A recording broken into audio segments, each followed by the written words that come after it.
अनुपमा कई दिनों से एक अजीब बात नोटिस कर रही थी। उसका देवर कुणाल हर रात चुपचाप अपना पूरा खाना पैक करता और बिना किसी को बताए घर से बाहर चला जाता। शुरू शुरू में अनुपमा ने सोचा शायद किसी गरीब की मदद करता होगा, लेकिन धीरे धीरे उसका शक बढ़ने लगा। कुणाल का चेहरा भी इन दिनों बुझा बुझा रहने लगा था। वो घर में सबसे कम बोलता, माँ की बातों में भी ध्यान नहीं देता और अक्सर रात के अंधेरे में कहीं खोया रहता। एक रात अनुपमा ने तय कर लिया कि आज वो सच्चाई जानकर रहेगी। जैसे ही कुणाल खाना लेकर निकला, अनुपमा भी चुपचाप उसके पीछे निकल पड़ी। रात बहुत गहरी थी, सड़कें सुनसान थी। दूर कहीं कुत्तों के भौंकने की आवाज़ें आ रही थी। कुणाल शहर के पुराने इलाके की तरफ जा रहा था। वहाँ बरसों पुराना एक खंडहर पड़ा था। उस जगह के बारे में लोग कहते थे कि वहाँ रात को अजीब आवाज़ें आती हैं। कोई वहाँ जाने की हिम्मत नहीं करता था, लेकिन उस रात अनुपमा का डर छोटा पड़ गया था। कुणाल उस खंडहर के टूटे हुए बड़े दरवाजे के अंदर चला गया। अनुपमा बाहर दीवार के पास छिप गई। तभी अंदर से किसी लड़की के रोने की आवाज़ आने लगी। वो आवाज़ इतनी दर्द भरी थी कि अनुपमा के रोंगटे खड़े हो गए। लड़की बार बार एक ही बात दोहरा रही थी, मुझे मत बेचो, मुझे घर जाना है, मुझे बचा लो। उसकी आवाज़ में ऐसा डर था जैसे उसने मौत को बहुत करीब से देखा हो। बीच बीच में वो जोर जोर से हंसने लगती और फिर अचानक रोने लगती। अनुपमा का दिल कांप उठा। उसे वो आवाज़ कहीं सुनी हुई लग रही थी, लेकिन उसका दिमाग कुछ समझ नहीं पा रहा था। तभी कुणाल की धीमी आवाज़ आई, शांत हो जाओ मुँह। लेकिन अचानक वो रुक गया। शायद उसे एहसास हो गया था कि बाहर कोई हो सकता है। अनुपमा डर कर वहाँ से भाग आई। पूरी रात उसे नींद नहीं आई। उसके कानों में वही आवाज़ गूंजती रही, मुझे मत बेचो, मुझे घर जाना है, मुझे बचा लो। उसे लग रहा था जैसे उसका दिल किसी बहुत बड़े तूफान से पहले कांप रहा हो। अगली सुबह कुणाल ऑफिस चला गया। अनुपमा का मन अब और इंतजार नहीं कर पा रहा था। वो अकेली उस खंडहर में पहुंच गई। टूटी दीवारों के बीच धूल उड़ रही थी। अंदर घुप अंधेरा था। उसका दिल तेजी से धड़क रहा था। जैसे जैसे वो उस कोठरी के करीब पहुंच रही थी, उसकी सांसें भारी होती जा रही थी। उसने कांपते हाथों से दरवाज़ा खोला। अंदर का दृश्य देखकर उसके पैरों तले जमीन खिसक गई। सामने एक लड़की फटे हुए कपड़ों में जमीन पर बैठी थी। उसके बाल बिखरे हुए थे, चेहरा धूल और आंसुओं से भरा हुआ। उसकी आंखों में ऐसा डर था जैसे वो हर इंसान से खौफ खाती हो। अनुपमा ने जैसे ही उसका चेहरा साफ देखा तो उसकी चीख निकल गई, मोनिका। वो उसकी अपनी छोटी बहन थी, वही मोनिका जो कुछ महीने पहले अपने बॉयफ्रेंड के साथ घर से भाग गई थी। घर वालों ने बहुत ढूंढा था, लेकिन उसका कोई पता नहीं चला था। माँ रो रो कर बीमार हो गई थी। पिता के गुजर जाने के बाद मोनिका ही अनुपमा की सबसे बड़ी कमजोरी थी, लेकिन आज उसकी हालत देखकर अनुपमा अंदर तक टूट गई। मोनिका पहले तो अनुपमा को पहचान ही नहीं पाई। वो दीवार के कोने में सिमट गई और डरते हुए बोली, मुझे मत मारो, मैं वापस नहीं जाऊंगी।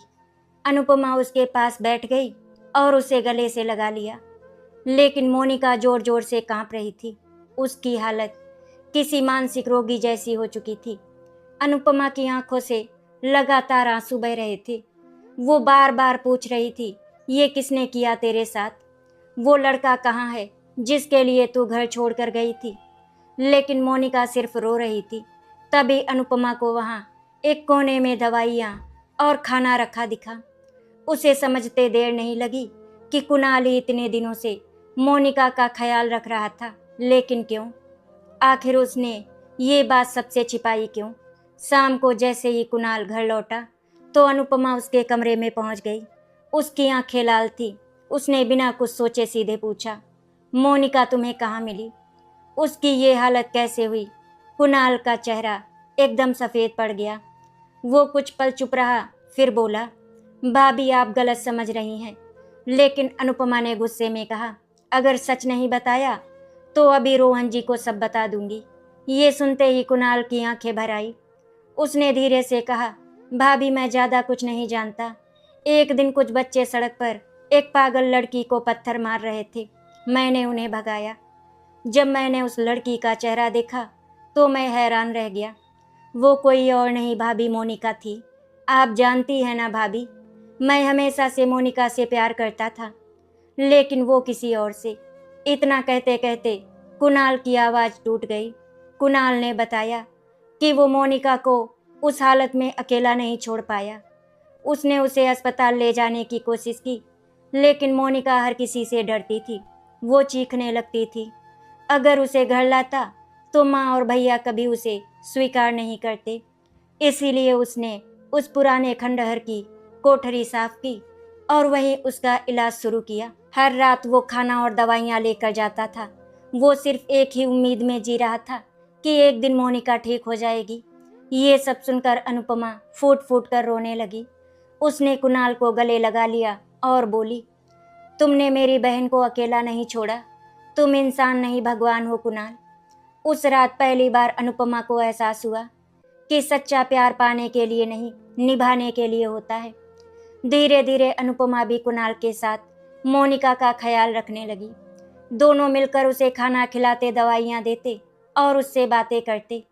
लेकिन हर रात मोनिका नींद में डरकर चिल्लाने लगती, वो मुझे फिर पकड़ लेंगे, मुझे बचा लो। उसकी हालत देखकर अनुपमा का दिल टूट जाता। एक रात जब मोनिका तेज बुखार में कांप रही थी, उसने अचानक अनुपमा का हाथ पकड़ लिया और डरते हुए बोली, दीदी वो वापस आएगा, वो मुझे जिंदा नहीं छोड़ेगा। ये सुनकर अनुपमा और कुणाल एक दूसरे का चेहरा देखने लगे। आखिर वो कौन था जिससे मोनिका इतनी डरी हुई थी? उस रात के बाद अनुपमा और कुणाल की बेचैनी और बढ़ गई। मोनिका पहले से थोड़ी शांत रहने लगी थी, लेकिन उसकी आंखों में हर समय एक अजीब सा डर तैरता रहता था, जैसे कोई साया हर पल उसका पीछा कर रहा हो। वो अचानक किसी की आवाज़ से कांप उठती, दरवाजे की हल्की आहट पर भी घबरा जाती और कई बार तो खुद को कमरे के कोने में छिपा लेती। अनुपमा अपनी बहन की ये हालत देखकर अंदर ही अंदर टूटती जा रही थी। उसे बार बार यही पछतावा होता कि काश उसने उस समय मोनिका को समझाया होता, काश उसने उसे उस लड़के के साथ जाने से रोक लिया होता। लेकिन अब पछताने से क्या होने वाला था? उसकी छोटी बहन की जिंदगी बर्बाद हो चुकी थी। कुणाल हर पल मोनिका के साथ खड़ा रहता। वो बिना किसी शिकायत के उसकी दवाइयों का ध्यान रखता, उसके लिए खाना बनाता और घंटों उसके पास बैठा रहता। कई बार अनुपमा सोचती कि आखिर कोई इंसान इतना प्यार कैसे कर सकता है, जिसने उसे कभी अपना माना ही नहीं। कुछ दिनों बाद मोनिका की हालत पहले से बेहतर होने लगी। अब वो पहचानने लगी थी कि उसके सामने कौन है, लेकिन उसने अब तक अपने साथ हुई पूरी घटना किसी को नहीं बताई थी। हर बार जब अनुपमा उससे पूछती, उसकी आंखों में खौफ उतर आता और वो कांपने लगती। एक शाम बाहर जोरदार बारिश हो रही थी। बिजली बार बार चमक रही थी। खंडहर की टूटी दीवारों से हवा की सीटी जैसी आवाज़ें आ रही थी। मोनिका खिड़की के पास बैठी बारिश देख रही थी। अनुपमा उसके पास आकर बैठ गई और उसका हाथ पकड़कर बोली, अब मत छुपा मुझसे, बता आखिर तेरे साथ क्या हुआ था। कुछ देर तक मोनिका चुप रही, फिर उसने कांपती आवाज़ में बोलना शुरू किया।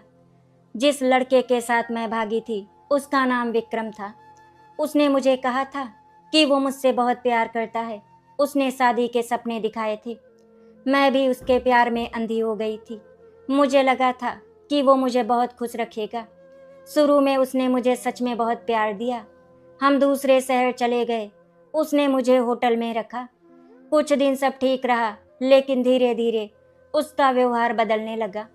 वो हर समय फ़ोन पर किसी से बात करता रहता था।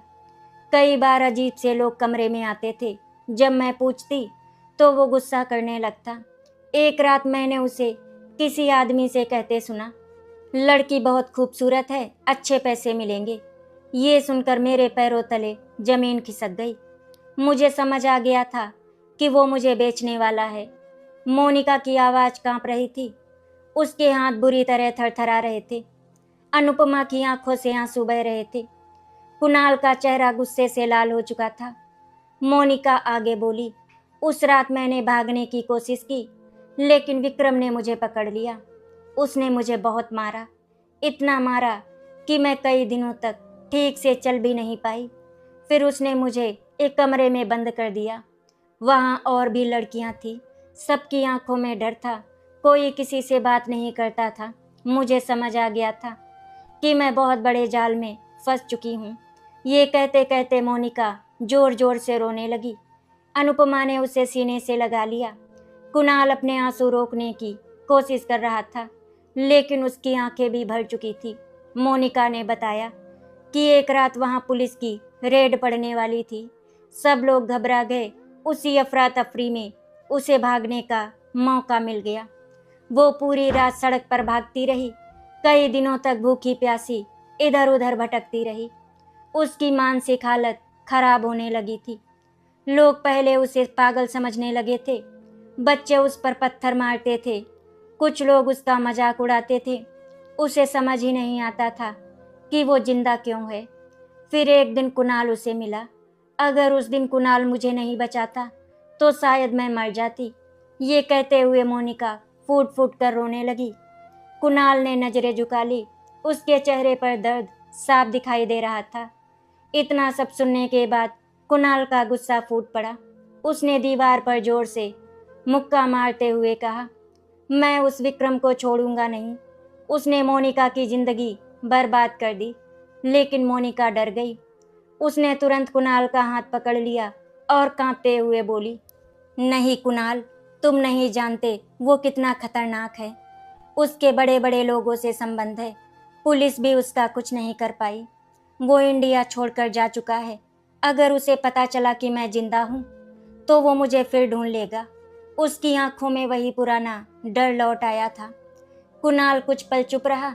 फिर उसने बहुत शांत आवाज में कहा, जब तक मैं जिंदा हूँ कोई तुम्हें हाथ भी नहीं लगा सकता। उस दिन के बाद कुणाल का व्यवहार और बदल गया। वो हर समय चौकन्ना रहने लगा। रात को कई बार बाहर जाकर देखता कि कोई उनका पीछा तो नहीं कर रहा। एक रात अनुपमा ने देखा कि कुणाल घर के बाहर खड़ा किसी अनजान आदमी को घूर रहा था। वो आदमी दूर सड़क पर खड़ा उनके घर की तरफ देख रहा था। जैसे ही कुणाल उसकी तरफ बढ़ा, वो आदमी अंधेरे में गायब हो गया। कुणाल वापस अंदर आया, लेकिन उसके चेहरे पर चिंता साफ दिख रही थी। अनुपमा ने पूछा तो उसने बात टाल दी, लेकिन उस रात वो सो नहीं पाया। उसे बार बार लग रहा था कि कोई बहुत बड़ी मुसीबत उनके करीब आ रही है। कुछ दिनों बाद मोनिका पूरी तरह ठीक होने लगी। अब वो सामान्य बातें करने लगी थी, लेकिन उसके चेहरे की मासूम मुस्कान कहीं खो चुकी थी। एक शाम कुणाल ने अनुपमा से कहा, भाभी मैं मोनिका से शादी करना चाहता हूँ। मैं उसे अकेला नहीं छोड़ सकता। ये सुनकर अनुपमा की आंखें भर आई। उसे पता था कि समाज मोनिका को कभी आसानी से स्वीकार नहीं करेगा। लोग उसके अतीत पर उंगलियां उठाएंगे, लेकिन कुणाल के चेहरे पर जरा भी झिझक नहीं थी। उसके लिए मोनिका आज भी उतनी ही पवित्र थी जितनी पहले थी। अनुपमा ने भावुक होकर उसका हाथ पकड़ लिया। तभी पीछे खड़ी मोनिका ये सब सुन रही थी। उसकी आंखों से लगातार आंसू बह रहे थे। उसे जिंदगी में पहली बार एहसास हुआ कि हर आदमी विक्रम जैसा नहीं होता। उस दुनिया में कुणाल जैसे लोग भी होते हैं जो टूटे हुए इंसान को भी पूरे दिल से अपना लेते हैं। लेकिन उन्हें बिल्कुल अंदाजा नहीं था कि असली तूफान अभी बाकी था, क्योंकि उसी रात घर के बाहर किसी ने एक कागज फेंका जिस पर सिर्फ एक लाइन लिखी थी, मोनिका को छुपाने की गलती बहुत भारी पड़ेगी। सुबह जब अनुपमा ने दरवाजा खोला तो उसकी नज़र बाहर पड़े उस मुड़े हुए कागज पर गई। उसने जैसे ही उसे उठाकर पढ़ा, उसके हाथ कांपने लगे। उस कागज पर बड़े टेढ़े मेढ़े अक्षरों में लिखा था, मोनिका को छुपाने की गलती बहुत भारी पड़ेगी। अनुपमा की आंखों में डर उतर आया। उसके दिमाग में तुरंत मोनिका की पिछली रात वाली बातें घूमने लगी। क्या सच में विक्रम को पता चल गया था कि मोनिका जिंदा है? क्या कोई उन लोगों पर नजर रख रहा था? अनुपमा घबरा कर अंदर आई। कुणाल अभी सोकर उठा ही था, अनुपमा ने वो खत उसके हाथ में दे दिया। खत पढ़ते ही कुणाल का चेहरा सख्त हो गया। उसकी आंखों में डर नहीं बल्कि गुस्सा दिखाई दे रहा था। उसने तुरंत घर के बाहर जाकर चारों तरफ देखा, लेकिन वहां कोई नहीं था। सड़क बिल्कुल सुनसान थी, केवल हवा चल रही थी, लेकिन उस हवा में भी जैसे किसी खतरे की आहट छिपी हुई थी। उस दिन पहली बार कुणाल ने फैसला किया कि अब मोनिका को उस खंडहर में रखना सुरक्षित नहीं है। उसने अनुपमा से कहा, भाभी, अब मोनिका को घर लाना ही होगा, चाहे जो हो जाए।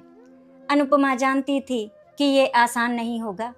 उसकी सास सावित्री देवी बहुत सख्त स्वभाव की थी। उन्हें समाज की इज्जत सबसे ज़्यादा प्यारी थी। अगर उन्हें पता चला कि मोनिका घर से भागी थी और अब इस हालत में वापस आई है, तो वो कभी उसे स्वीकार नहीं करेंगी। ऊपर से रोहन भी हमेशा अपने परिवार की प्रतिष्ठा को लेकर बहुत गंभीर रहता था। अनुपमा का दिल जोर जोर से धड़क रहा था, लेकिन अब उसके सामने अपनी बहन की जिंदगी बचाने से बड़ा कुछ नहीं था। शाम को जब सब लोग खाने की मेज पर बैठे थे, तभी कुणाल ने हिम्मत करके कहा, मम्मी, मुझे आप सबसे जरूरी बात करनी है। सावित्री देवी ने हैरानी से उसकी तरफ देखा। कुणाल ने कांपती आवाज में कहा, मैं मोनिका से शादी करना चाहता हूँ। जैसे ही ये शब्द सबके कानों में पड़े, घर में सन्नाटा छा गया। अगले ही पल सावित्री देवी गुस्से में खड़ी हो गई। तुम्हारा दिमाग खराब हो गया है क्या? वो लड़की जो किसी लड़के के साथ भाग गई थी, अब उसे इस घर की बहू बनाओगे? रोहन भी गुस्से में बोला। कुणाल, तुम्हें अंदाजा भी है लोग क्या कहेंगे? अनुपमा चुपचाप सब सुन रही थी। उसका दिल बैठता जा रहा था, लेकिन कुणाल बिना डरे खड़ा रहा। उसने पहली बार अपने परिवार के सामने ऊंची आवाज में कहा, गलती सिर्फ मोनिका की नहीं थी, उसे धोखा दिया गया था। उसके साथ बहुत गलत हुआ है। सावित्री देवी ने ताना मारते हुए कहा, और पूरे शहर में तुम्हें वही लड़की मिली थी शादी करने के लिए? ये सुनते ही अनुपमा खुद को रोक नहीं पाई। उसकी आंखों से आंसू बहने लगे। उसने कांपती आवाज में कहा, मम्मी जी, अगर मोनिका आपकी बेटी होती तो क्या तब भी आप यही कहती? ये सुनकर कुछ पल के लिए सब शांत हो गए, लेकिन सावित्री देवी का गुस्सा कम नहीं हुआ। उन्होंने साफ कह दिया, उस लड़की का इस घर में कोई स्थान नहीं है। ये सुनकर कुणाल की आंखें भर आईं। उसने बहुत दुखी होकर कहा, ठीक है मम्मी, अगर मोनिका इस घर में नहीं आ सकती तो मैं भी इस घर में नहीं रहूँगा। ये सुनते ही अनुपमा और रोहन दोनों हैरान रह गए, क्योंकि कुणाल ने आज तक कभी अपने परिवार के खिलाफ आवाज़ नहीं उठाई थी। उस रात घर का माहौल बहुत भारी था। सावित्री देवी अपने कमरे में गुस्से से बैठी थी। रोहन चुप था। अनुपमा लगातार रो रही थी। उसे डर था कि कहीं उसकी वजह से दो भाइयों के बीच दरार न आ जाए। दूसरी तरफ खंडहर में बैठी मोनिका को जब ये सब पता चला तो वो टूट गई। उसने तुरंत कुणाल से कहा, नहीं कुणाल, मैं तुम्हारा घर नहीं तोड़ सकती। तुम मुझे भूल जाओ, मैं कहीं दूर चली जाऊंगी। लेकिन कुणाल ने उसका हाथ पकड़ लिया और बोला, तुम कहीं नहीं जाओगी। मोनिका की आंखों से लगातार आंसू बह रहे थे।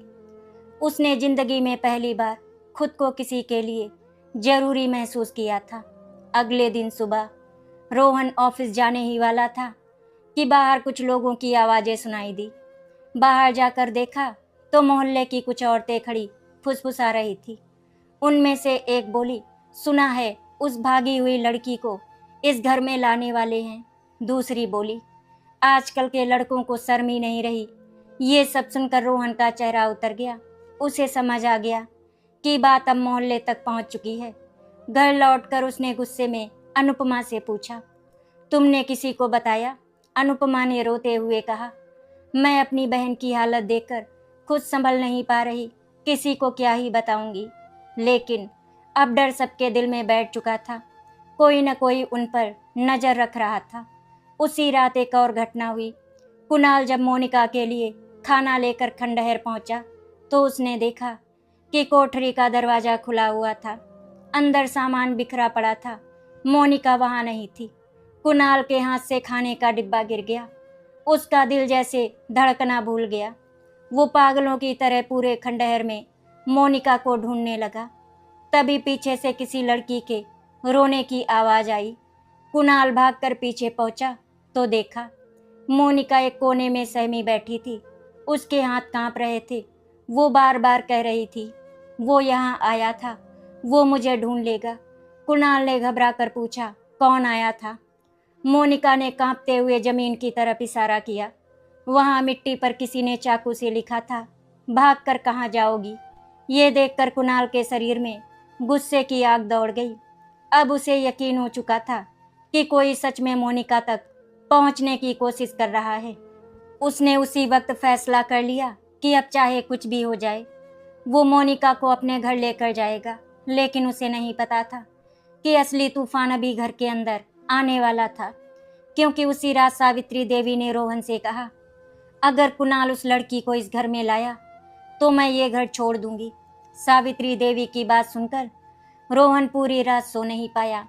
एक तरफ उसका छोटा भाई था जिसने आज तक कभी परिवार के खिलाफ आवाज नहीं उठाई थी, और दूसरी तरफ उसकी माँ थी जिनकी इज्जत और मान सम्मान ही इस घर की सबसे बड़ी नींव थी। अनुपमा भी सारी रात रोती रही। उसे लग रहा था जैसे उसकी बहन की वजह से पूरा परिवार बिखर जाएगा। सुबह जब उसने कुणाल को देखा तो उसकी आंखें लाल थी। शायद वो भी रात भर सोया नहीं था, लेकिन उसके चेहरे पर एक अजीब सा फैसला साफ दिखाई दे रहा था। उसने बिना कुछ कहे अपना बैग उठाया और घर से बाहर निकल गया। अनुपमा समझ गई कि वो मोनिका के पास जा रहा है।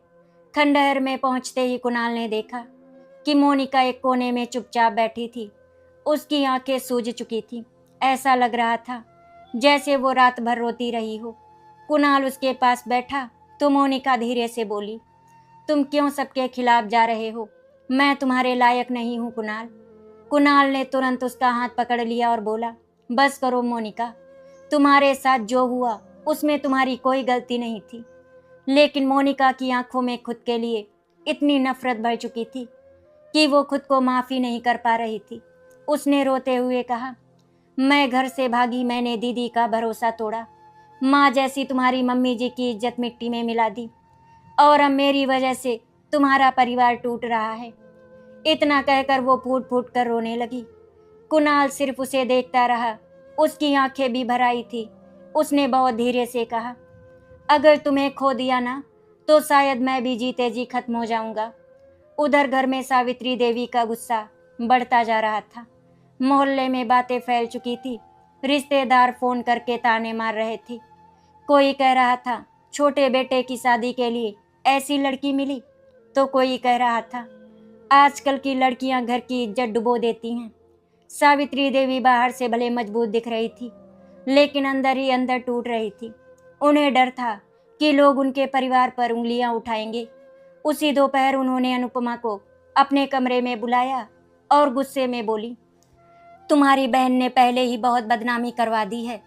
अब अगर वो इस घर में आई तो मैं जिंदा नहीं रहूंगी। ये सुनकर अनुपमा के पैरों तले जमीन खिसक गई। उसकी आंखों से आंसू बहने लगे। उसने हाथ जोड़कर कहा, मम्मी जी, मोनिका बहुत दुख झेल चुकी है, उसे मत ठुकराइए। लेकिन सावित्री देवी का दिल पत्थर बना हुआ था। शाम को रोहन ऑफिस से लौटा तो उसने देखा कि अनुपमा मंदिर के सामने बैठकर रो रही थी। उसने पहली बार अपनी पत्नी को इतनी टूटी हुई हालत में देखा था। रोहन धीरे से उसके पास बैठ गया। अनुपमा ने रोते हुए कहा, अगर आज पापा होते ना तो वो मोनिका को कभी अकेला नहीं छोड़ते। ये सुनते ही रोहन का दिल कांप गया। उसे याद आया कि कैसे उनके पिता हमेशा कहते थे, गलती करने वाले से ज़्यादा बड़ा वो होता है जो उसे दूसरा मौका दे। रोहन पहली बार अंदर से कमज़ोर पड़ने लगा था, लेकिन माँ के खिलाफ जाना उसके लिए आसान नहीं था। उसी रात एक ऐसी घटना हुई जिसने सबको हिला दिया। कुणाल रोज की तरह मोनिका के लिए खाना लेने घर आया था, लेकिन जब वो वापस खंडहर पहुंचा तो वहां मोनिका नहीं थी। उसका दिल जोर जोर से धड़कने लगा। उसने पागलों की तरह पूरे खंडहर में उसे ढूंढा। तभी उसकी नज़र जमीन पर पड़े एक कागज पर गई। उस पर लिखा था, मुझे माफ़ कर देना, मैं तुम्हारी जिंदगी बर्बाद नहीं कर सकती। ये पढ़ते ही कुणाल के होश उड़ गए। वो तुरंत बाहर भागा और आसपास की सड़कों पर मोनिका को ढूंढने लगा। रात बहुत गहरी हो चुकी थी, हल्की बारिश शुरू हो गई थी। कुणाल पागलों की तरह हर गली में उसका नाम पुकार रहा था। उसकी आंखों से आंसू बह रहे थे। उसे बार बार डर लग रहा था कि कहीं मोनिका खुद को खत्म ना कर ले। करीब 2 घंटे बाद उसे शहर के पुराने पुल के पास एक लड़की खड़ी दिखाई दी। वो पुल की रेलिंग के बहुत करीब खड़ी थी। कुणाल दौड़कर वहां पहुंचा। वो मोनिका ही थी। उसकी आंखों से लगातार आंसू बह रहे थे। उसने पीछे मुड़कर कुणाल को देखा और बोली, तुम क्यों नहीं समझते? मैं जहाँ जाती हूँ सिर्फ दुख लेकर जाती हूँ। कुणाल का दिल टूट गया। उसने धीरे धीरे उसके करीब जाकर कहा, अगर तुम चली गई ना तो मैं जिंदगी भर खुद को माफ नहीं कर पाऊंगा। मोनिका रोते हुए बोली, तुम्हारी मम्मी सही कहती हैं, मैं इस घर के लायक नहीं हूँ। तभी कुणाल ने पहली बार जोर से कहा, बस एक बार खुद को मेरी नज़रों से देखकर तो देखो। तुम गिरी नहीं हो मोनिका, तुम्हें गिराया गया था। ये सुनते ही मोनिका वहीं बैठकर जोर जोर से रोने लगी। कुणाल ने उसे कसकर गले लगा लिया। उसी समय पीछे से किसी गाड़ी की तेज हेडलाइट उन दोनों पर पड़ी। कुणाल ने पलटकर देखा तो एक काली कार कुछ दूरी पर खड़ी थी।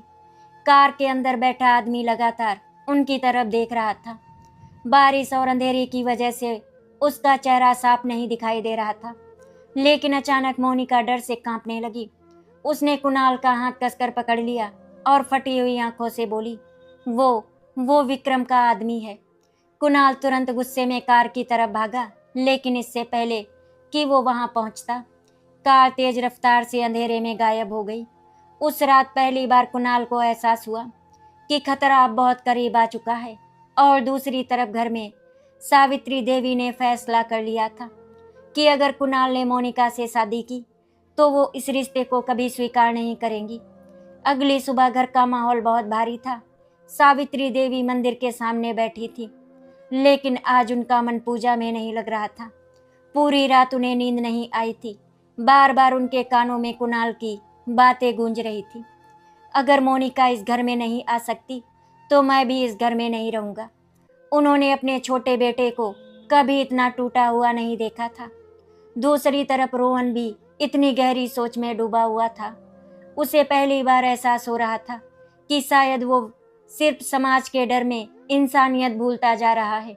अनुपमा की हालत सबसे ज़्यादा खराब थी। एक तरफ उसका मायका था, दूसरी तरफ उसका ससुराल। उसे लग रहा था जैसे दोनों रिश्तों के बीच उसकी सांसें फंस गई हों। उधर कुणाल सारी रात मोनिका को संभालता रहा। मोनिका पूरी तरह टूट चुकी थी। उसे लगने लगा था कि उसकी वजह से सबकी जिंदगी बर्बाद हो रही है। सुबह उसने बहुत शांत आवाज में कुणाल से कहा, मुझे कहीं दूर भेज दो जहां कोई मुझे ना जानता हो।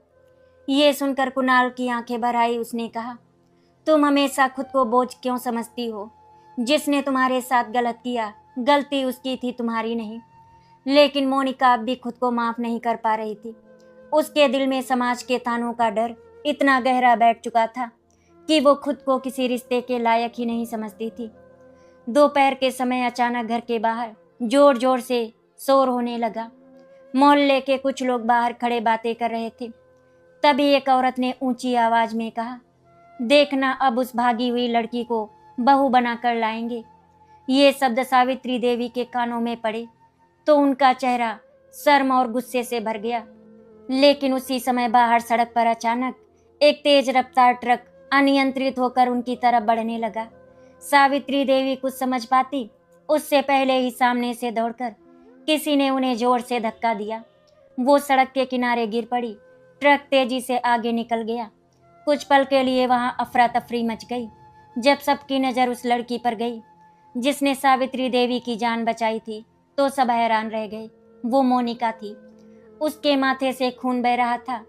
शायद ट्रक की हल्की टक्कर उसे लगी थी, लेकिन उसने अपनी परवाह किए बिना सावित्री देवी को बचा लिया था। सावित्री देवी कांपते हुए उठी। उनकी आंखें फटी रह गई थी। जिस लड़की को वो अपने घर की बदनामी समझ रही थी, आज उसी ने अपनी जान खतरे में डालकर उन्हें बचाया था।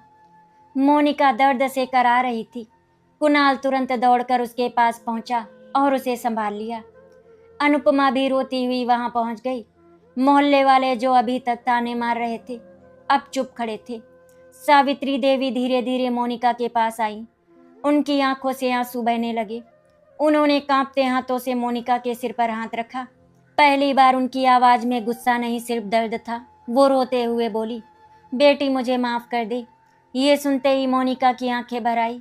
उसने कमजोर आवाज में कहा, मम्मी जी आप मुझे बेटी मत कहिए, मैं इस लायक नहीं। लेकिन सावित्री देवी तुरंत उसे गले लगाकर रो पड़ी।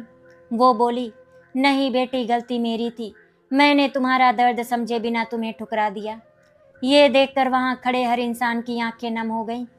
उस दिन पहली बार सावित्री देवी को एहसास हुआ कि समाज सिर्फ तमाशा देखता है लेकिन किसी के दर्द को नहीं समझता। उन्होंने घर आकर साफ शब्दों में कहा, मोनिका इसी घर में आएगी हमारी बेटी बनकर। ये सुनते ही कुणाल की आंखों से आंसू बह निकले। रोहन भी भावुक हो गया। अनुपमा तो खुशी से रोते रोते मोनिका को गले लगाए जा रही थी। इतने दिनों बाद उस घर में पहली बार सच्ची खुशी लौटी थी।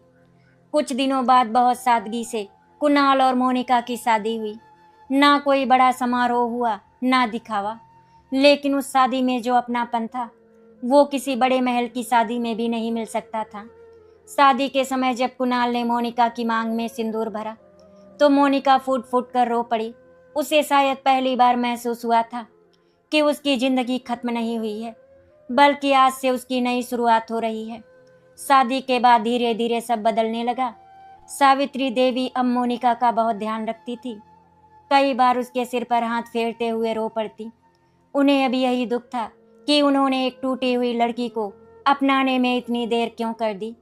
रोहन भी अब मोनिका को अपनी छोटी बहन की तरह मानने लगा था। और अनुपमा, वो तो अपनी बहन को फिर से मुस्कुराता देखकर जैसे दोबारा जी उठी थी। एक रात सब लोग छत पर बैठे थे। हल्की ठंडी हवा चल रही थी। मोनिका चुपचाप आसमान की तरफ देख रही थी। तभी कुणाल उसके पास आकर बैठ गया। उसने धीरे से पूछा, क्या सोच रही हो? मोनिका की आंखें भर आई। वो मुस्कुराते हुए बोली, मैं सोच रही हूँ कि शायद भगवान इंसान को पूरी तरह टूटने नहीं देता। वो किसी न किसी कुणाल को उसकी जिंदगी में भेज ही देता है। ये सुनकर कुणाल हल्का सा मुस्कुरा दिया। उसने धीरे से उसका हाथ पकड़ लिया। नीचे आंगन में सावित्री देवी अनुपमा से कह रही थी, सच में बहू, रिश्ते खून से नहीं दर्द समझने से बनते हैं। और उस रात पहली बार मोनिका को अंधेरे से डर नहीं लगा, क्योंकि अब उसके पास अपना परिवार था। आशा करती हूँ आपको हमारी कहानी अच्छी लगी होगी। अगर आपको हमारी कहानी अच्छी लगी तो वीडियो को लाइक एंड शेयर करें, चैनल को सब्सक्राइब करें। वीडियो देखने के लिए आप सभी का बहुत बहुत धन्यवाद।